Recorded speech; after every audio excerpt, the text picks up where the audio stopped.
سرخ بچیا کی قربانی، مسجد اقصی کی شہادت اور دجال کی آمد، حقیقت کیا ہے؟ آپ نے سوشل میڈیا پر اسرائیل میں سرخ بچیا کی قربانی کے بارے میں قیاس آرائیاں سنی ہوں گی، جس میں خفیہ مقامات پر مویشیوں کی موجودگی اور ٹیمپل ماؤنٹ کے قریب خفیہ قربانیوں کا تذکرہ ہے۔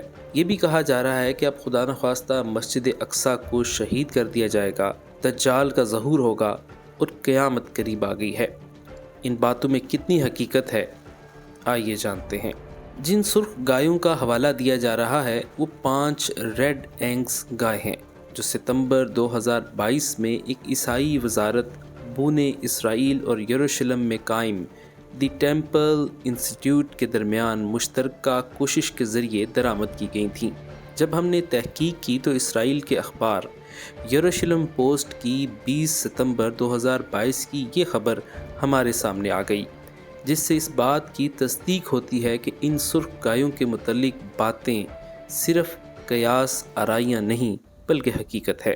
اس خبر میں سرخ گایوں کے متعلق یہودیوں کے نقطہ نظر کو تفصیل کے ساتھ بیان کیا گیا ہے۔ خیال رہے کہ نیو ورلڈ آرڈر کے تحت دنیا پر صہیونیوں کی حکومت کا تصور اس وقت تک مکمل نہیں ہوتا جب تک ہیکل سلیمانی کو ازسر نو تعمیر نہیں کر لیا جاتا۔ صہیونیوں کا عقیدہ ہے کہ جب تک ہیکل سلیمانی کی تعمیر نہیں ہوتی اس وقت تک ان کا مسیحا یعنی دجال دنیا میں نہیں آئے گا۔ ہیکل سلیمانی کی یہ تیسری تعمیر ہوگی جو صہیونیوں کے نزدیک آخری ہے۔ ہیکل سلیمانی کی ازسر نو تعمیر کے لیے ماڈل بھی تیار ہے، جو ماہرین آثار قدیمہ کی مدد سے تیار کیا گیا ہے، اور انسانی اور مالی وسائل بھی میسر ہیں۔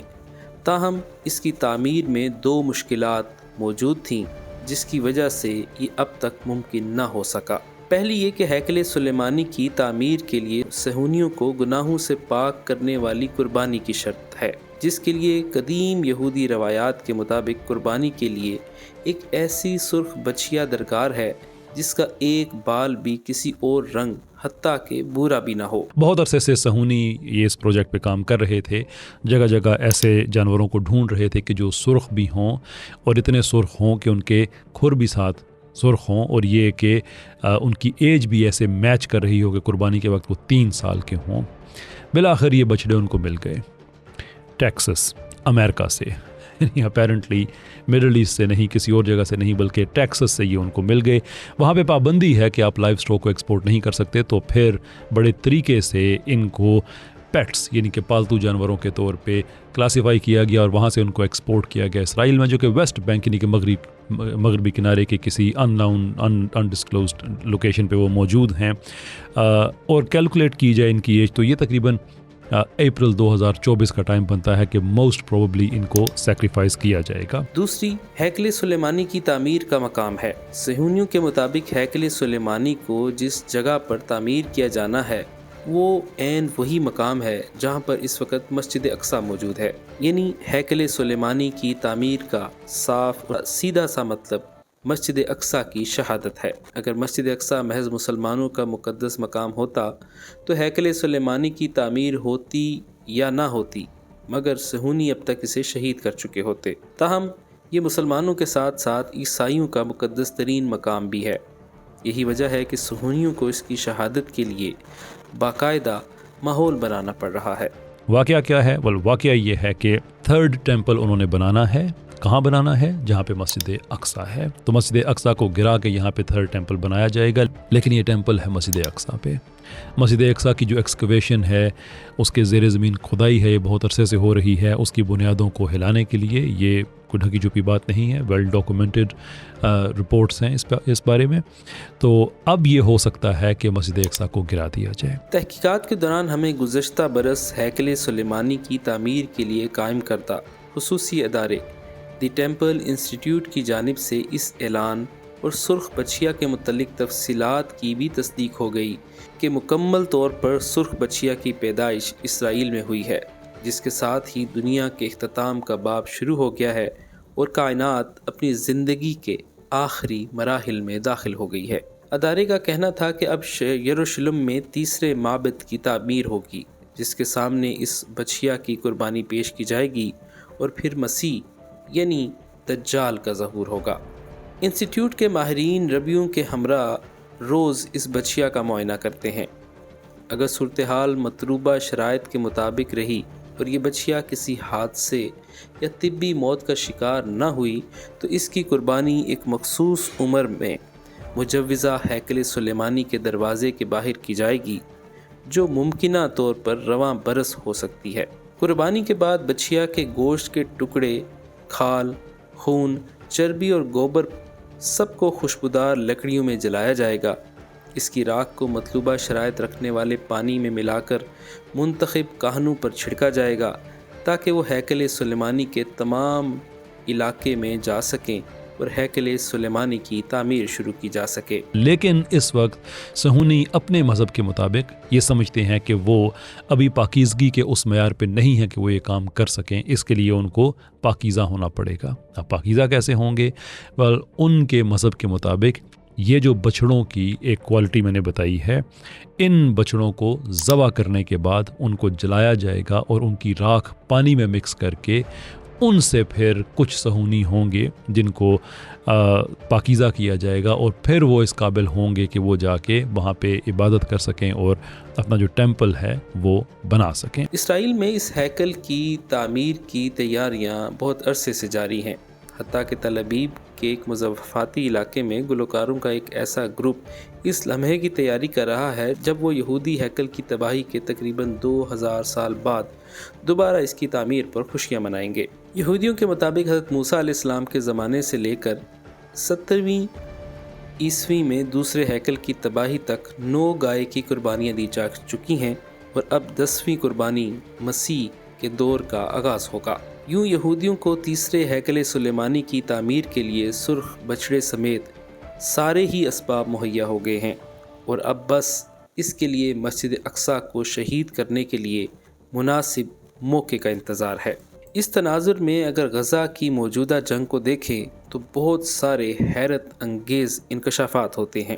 یہاں یہ بات بھی قابل غور ہے کہ سوشل میڈیا پر اس عنوان پر گفتگو کا آغاز حماس کے کمانڈر ابو عبیدہ کے تذکرے سے شروع ہوا، جبکہ کچھ لوگوں کا کہنا ہے کہ حماس کی طرف سے 7 اکتوبر کو کیے جانے والے حملے کی وجہ ہی ان سرخ گایوں کی موجودگی اور مسجد اقصیٰ کو شہید کر کے ہیکل سلیمانی کی تعمیر تھی۔ اس حوالے سے ہمیں تحقیقات کے دوران اسرائیلی اخبار آل اسرائیل کی خبر ملی، جس میں اس حوالے سے تفصیلات بیان کی گئی ہیں۔ دلچسپ بات یہ ہے کہ سرخ بچیا کے متعلق اس گفتگو کا تذکرہ معروف پاکستانی صحافی ڈاکٹر شاہد مسعود اپنی کتاب اینڈ آف ٹائم میں بھی کر چکے ہیں، جس میں وہ لکھتے ہیں کہ غرض یہ کہ یہودی مسجد اقصیٰ کی شہادت اور اس کے مقام پر ہیکل سلیمانی کی تعمیر کے لیے مکمل طور پر تیار ہے، لیکن تعمیر کا آغاز کرنے کے لیے انہیں خدا کی طرف سے اشارے کا انتظار ہے، اور وہ اشارہ سرخ گائے کی شکل میں ہوگا جسے ذبح کر کے جلائیں گے، اور اس کی راکھ سے اسرائیل کے عوام کو پاک کیا جائے گا، جس سے ہیکل میں کوئی بھی ناپاک داخل نہ ہوگا۔ اگر اس کو شہید کر دیا جاتا ہے تو پھر مسلمان کیا کریں گے؟ خاموش رہنے کا آپشن نہیں بچے گا۔ It could be a global outreach. یہ ایک اس کا اینڈ یہ ہے کہ مسلمان جو ایک گلوبل یعنی کہ صورتحال لوکل جھڑپوں سے سٹارٹ ہو کے بعد میں یہ گلوبل بن جائے، جس کا دنیا کو بہت نقصان ہوگا، اور اس کا ایک پہلو یہ بھی ہے کہ شاید اسرائیل پھر صفحہ ہستی سے مٹ جائے، کیونکہ ظاہر سی بات ہے جب مسلمانوں سے آپ کی جنگ ہوگی تو اسرائیل کی تجارت بھی ساری مسلمان ملکوں کے ذریعے ہوتی ہے، اس کی جو امداد ہوتی ہے وہ بھی مسلمان ملکوں کے ذریعے ہوتی ہے، تو پھر اگر وہ رک جاتی ہے تو اسرائیل کا گلا گھونٹ جاتا ہے، وہ مسلمان ملکوں میں گھرا ہوا ہے، تو یہ ایک پاسبلٹی ہے۔ دوسرا یہ ہے کہ مسلمان حکمران اسی بے غیرتی کا ثبوت دیں جس کا دے رہے ہیں۔ میں عام طور پہ ایسے الفاظ استعمال نہیں کرتا، لیکن جب آپ ہزاروں بچوں کی ان کی شہید ہوئے جسموں پہ آپ دیکھ رہے ہیں کہ ان کو گلیوں کے کتے بھنبھوڑ رہے ہیں، تو پھر آپ تہذیب کو سسپینڈ کرنا پڑتا ہے۔ یہ بے غیرتی ہے جو ہمارے حکمران کر رہے ہیں۔ دوسرا یہ ہے کہ پھر کچھ ایسا ہو جائے، اور اگر ایسا ہو جاتا ہے تو اس کے بعد مسلمانوں کی حیثیت دنیا میں زیرو رہ جاتی ہے۔ آپ آرگو کر سکتے ہیں کہ اس وقت کون سی بڑی اچھی ہے، لیکن اس وقت ایٹ لیسٹ کچھ نہ کچھ ہماری ریلیونس رہ جاتی ہے، لیکن اگر یہ ہو جاتا ہے تو یہ ریلیونس بھی ختم ہو جاتی ہے۔ کچھ لوگ کہہ سکتے ہیں کہ دیکھیں یہ کچھ فرنج گروپس ہیں، یہ اسرائیل کی نیشنل پالیسی کا تو حصہ نہیں ہے۔ یہ بات بالکل درست ہے کہ اسرائیل کی نیشنل پالیسی کا حصہ نہیں ہے، کچھ بڑے الٹرا کچھ قسم کے ایکسٹریم رائٹ ونگ ہیں وہ یہ کام کر رہے ہیں، لیکن یہ تھیوری اس حوالے سے ڈاؤٹ میں پڑ جاتی ہے کہ جیسے میں نے آگے کہا کہ امریکن قوانین کے مطابق تو یہ ایکسپورٹ ہو ہی نہیں سکتے تھے، تو یہ کیسے ممکن ہے کہ کچھ صہیونی اور کچھ عیسائی گروپ، پرائیویٹ گروپس، وہ قانون کو اس لیول پہ مینیپولیٹ کریں کہ ان کو پالتو جانوروں کی کیٹیگری میں ڈال کے یہاں پہ ان کو لے آیا جائے؟ کچھ نہ کچھ تو اس میں حکومت کا حصہ ہو ہی گا، ادروائز تو یہ ہو ہی نہیں سکتا۔ پھر اتنی سیکریسی کیسے ہو سکتی ہے کہ کسی کو نہیں پتا؟ اس کی کوئی پروٹیکشن ہوگی، کوئی اس کی حفاظت ہوگی، تو یہ گورنمنٹ کے بغیر ممکن نہیں ہے۔ تو یہ بھی اپنی جگہ پہ ایک مسئلہ ہے۔ پھر تیسری چیز اس میں بہت اہم یہ ہے کہ اس میں جو عیسائی شامل ہیں، کچھ ایونجیلیکل کرسچن جس میں شامل ہیں، وہ بذات خود ایک پریشانی کی بات ہے۔ وہ اس لیے کہ، اور یہ ایک طرف پریشانی کی بات ہے اس حوالے سے کہ یہ تو ملٹی ڈائمینشنل ایک چیز ہونے لگی ہے، ملٹیپل ایفرٹس ہیں، اور دوسری طرف اس میں ایک انٹرسٹنگ پہلو ہے، اور وہ یہ ہے کہ عیسائی اور صہیونی دونوں ہی ایک دوسرے کو تباہ کرنے کے لیے تعاون کر رہے ہیں۔ یعنی کہ جن کرسچنز کا میں نے ذکر کیا ہے، ان کا ویو یہ ہے کہ جب مسجد اقصیٰ گر جائے گی اور وہاں پہ تھرڈ ٹیمپل بنے گا تو وہ عیسیٰ علیہ السلام کا ظہور ہوگا، اور اس کے بعد جو صہیونی ہیں ان کو ختم کر دیا جائے گا۔ اور جو صہیونی ہیں ان کا خیال ہے کہ نہیں، وہاں پہ جو باقی دنیا ہے انکلوڈنگ عیسائی، یہ سب ختم ہو جائیں گے، یعنی کہ سارے کے سارے ان کی آئیڈینٹی ختم ہو جائے گی، اور یہ سارے کے سارے اہل یہود میں آ جائیں گے۔ یعنی کہ دونوں ایک دوسرے کو تباہ کرنے کے لیے ایک دوسرے کے ساتھ تعاون کر رہے ہیں، کیونکہ دونوں یہ سمجھتے ہیں کہ وہ اپنی جگہ پہ ٹھیک ہیں۔ سوال یہ ہے کہ کیا اس صورتحال میں مسجد اقصیٰ کا گرایا جانا، شہید کیا جانا، کیا یہ واقع ہی ممکن ہے؟ فیوچر کو تو کوئی پریڈکٹ نہیں کر سکتا، لیکن یہ ہو سکتا ہے۔ صہیونی پہلی دفعہ اس پوزیشن میں ہے، اتنی ان کے پاس طاقت ہے کہ وہ ایسا کر سکتے ہیں۔ نمبر ایک یہ۔ نمبر دو یہ کہ آلریڈی غزہ میں ایک جنگ لگی ہوئی ہے، تو ان حالات میں صہیونی جو کہ جھوٹ بولنے میں کوئی اپنا ثانی نہیں رکھتے، کیا بعید ہے ان سے کہ وہ کچھ اس طرح کی سچویشن کریٹ کر دیں یا اس طرح کا دعویٰ کر دیں کہ مسجد اقصیٰ میں کچھ دہشت گرد چھپے ہوئے اور اس پہ حملہ کر دیں، یا یہ کہہ دیں کہ اندر جا کے ہم نے تو بڑا ایک ڈسکریٹ آپریشن کیا تھا، لیکن اس کے باوجود غلطی سے کچھ ہو گیا ہم سے اور وہ جو عمارت ہے وہ گر گئی ہے۔ یعنی کہ اس طرح کی بہانے بازی کی جا سکتی ہے۔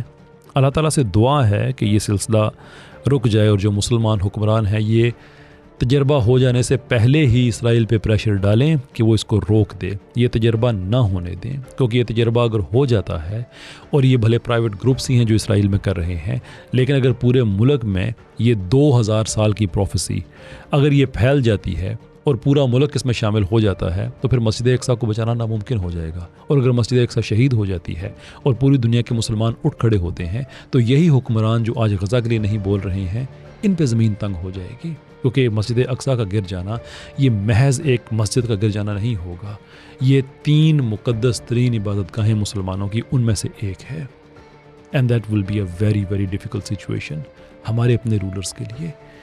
اس ساری سچویشن کو بچانے کا، اس سے بچنے کا ایک ہی طریقہ ہے کہ اسرائیل پہ میکسیمم پریشر پہلے ڈالا جائے کہ آپ کی تجارت، آپ کی امداد، سب کچھ روک دیا جائے گا اگر یہ کام ہوا۔ ادروائز دنیا میں کس لیول کا بلوا ہو سکتا ہے، اللہ ہی بچائے اس سے۔